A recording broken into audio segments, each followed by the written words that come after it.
So yesterday, news came out that Jadeveon Clowney was released by the Carolina Panthers. He previously, last offseason, signed a 2-year, $20 million deal with the Panthers.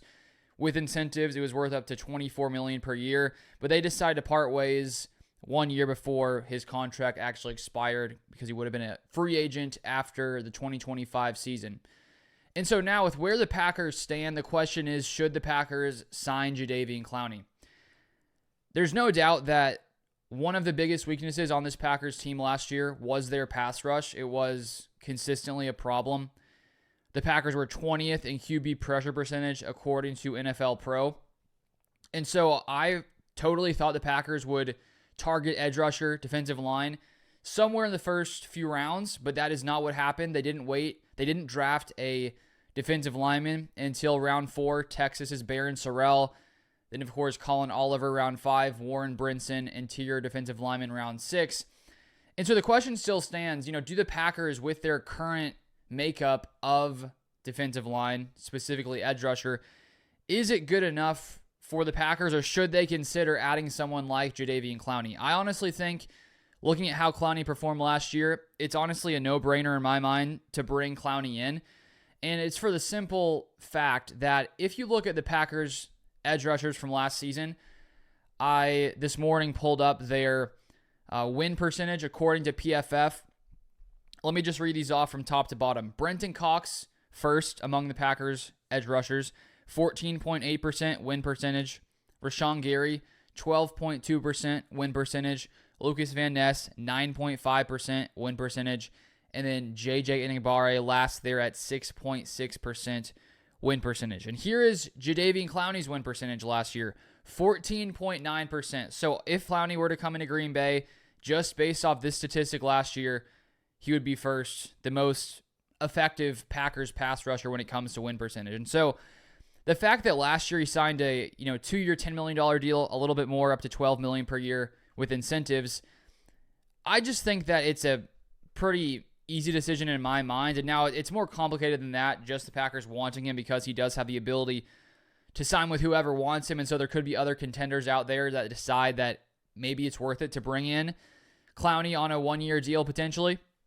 And so just showing you those statistics, I mean, Clowney coming into Green Bay would make this Packers edge rusher room better, unless Gutekunst were to think that somehow he's going to, out of nowhere, fall off a cliff production-wise. He is 32 years old, so I do think that that's an age where you probably don't want to sign maybe more than a 2-year deal with Clowney, just like the Panthers did last year. But I think it's a pretty easy decision in my mind if I was the Packers GM and I looked at the Packers edge rusher room. Yes, there are more pieces there now. You do have Sorrell, you do have Colin Oliver, and hopefully they can come in their first year in their rookie season and be productive, but I still think there's just too much uncertainty at the edge rusher position. Do I think the Packers, without making any more moves, can still be good enough to compete in the playoffs? I think they can. I mean, I think the defense played pretty good against the Eagles last year in the playoffs. The Packers' offense was definitely more of a problem. But when you're thinking as the Packers, if you're really going for a Super Bowl, I do think that there are certain kind of moves that you need to make to just take your team over the top a little bit, bringing in, a veteran here or there who you can sign to a cheaper contract. Maybe Clowney would be willing to take more of a team-friendly deal, and you bring him in for, $10 million for a, 1-year contract. He's 32 years old, and if he played like he did last year, there's no doubt this Packers team would be better. So just from a cost perspective, I think it makes a lot of sense. The fact that the Packers didn't really address it, edge rusher in free agency. They waited till round 4 to address it in the draft. I just think it's a pretty easy decision if Clowney were willing to come to Green Bay. That's a big question because a lot of other teams right now who may want to bring in another edge rusher for depth would also likely be looking at Clowney. So I think a big question is, would Clowney want to come to Green Bay? I do feel like once you get to 32 years old in the NFL, you recognize that your time in the NFL is nearly over. And so typically we see guys who are 32, 33 years old make decisions less about money, more about championships and winning a championship. And there's no doubt that Green Bay is a place where I feel like 30 to 33-year-olds would look around the NFL and say, okay, I think this team has a chance. Do prospective players who could come to Green Bay think that the Packers are the number one option? I doubt it. You know, you look at teams like the Chiefs, the Bills, the Eagles. I would say it'd probably be the top option, but the Packers have to be one of those options in the top 10. And so would he choose Green Bay over everywhere else?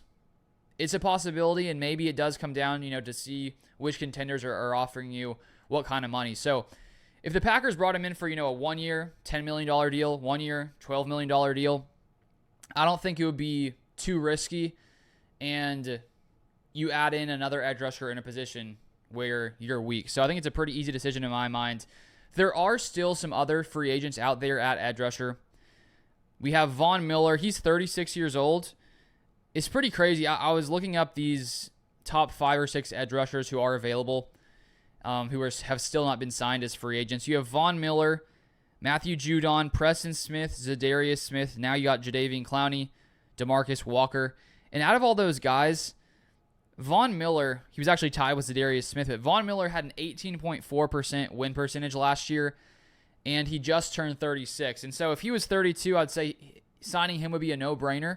I think when you see 36 years old, you do get a little bit concerned at that age, but he was more productive than Clowney, than Preston Smith, Zadarius Smith. Zadarius Smith also 18.4% win percentage. If he had not left Green Bay in the way where it seemed like there was some tension there, potentially, I would say, maybe bring in Zadarius. I just don't feel like Zadarius would want to come back to Green Bay just based off of what I'd seen in the past, and who knows exactly what went down, but I just have a hard time believing he would come back to Green Bay. And so Clowney does seem to be one of the better options among these players.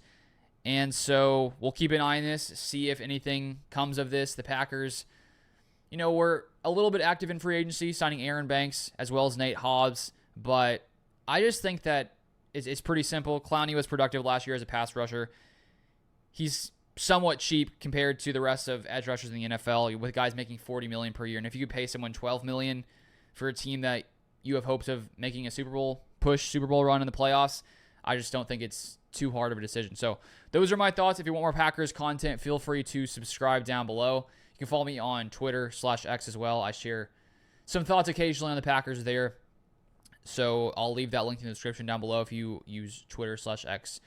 But that's it for today, and I'll see you guys next time.